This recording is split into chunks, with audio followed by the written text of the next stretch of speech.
На очередной планерке ЖКХ заместитель главы города Якутска Роман Сорокин заслушал отчеты ресурсоснабжающих организаций, управления округов и пригородов о текущей работе. На сегодняшний день все предприятия города работают в штатном режиме. Не обошлось без внимания и санитарное состояние города. На планерном совещании региональным операторам были подняты вопросы вывоза твердых коммунальных отходов и мерзлых бытовых отходов. В ходе работы, в ходе обслуживания в основном неблагоустроенного жилищного фонда, у нас возникает вопрос в части то, что жители данных домов в контейнера для сухого сливают жидкие бытовые отходы, что в свою очередь приводит к тому, что у нас, грубо говоря, специализированная техника не может убрать контейнерные площадки по причине того, что эти контейнера, грубо говоря, смерзаются с землей, либо технически техника не может их поднять. Вот. У нас 17 адресов таких, и уведомляем территориальное органы управления, поскольку если такие повторы будут, мы будем вынуждены убрать эти баки, поскольку физически мы их убрать не можем. Техника элементарно, манипуляторная установка, которая стоит на специализированной технике, поднять этот бак не может. По строительному округу мы там некоторые баки пытались задолбить, но это повторяется уже и неоднократно. Уведомления мы соответствующие направляли, прикладывали акты осмотра.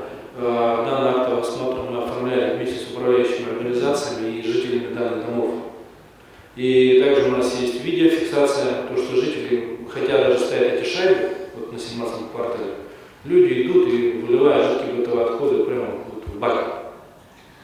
То есть здесь мы призываем, чтобы территориальные органы максимально отработали жителей, как-то, я не знаю, какая-то разъяснительная работа, либо тут Роспотребнадзор подключиться, либо там административная комиссия, но вопрос нужно решать.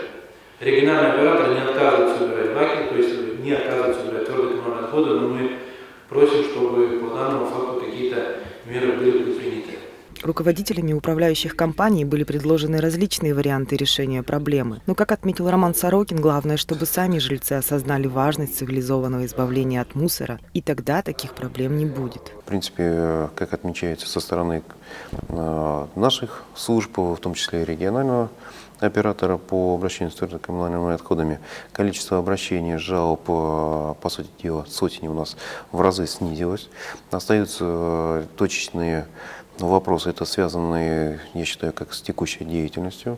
В принципе, отмечаю удовлетворительно на сегодняшний день работа, связанная с вывозом своевременным и размещением на полигоне твердокоммунальных отходов. Заместитель главы города по ЖКХ поручил руководителям управ и управляющих компаний своевременно отрабатывать заявки, поступающие от жителей, и контролировать качество их выполнения. Светлана Табалаева, Спиридон Лопатин, Якутск ТВ.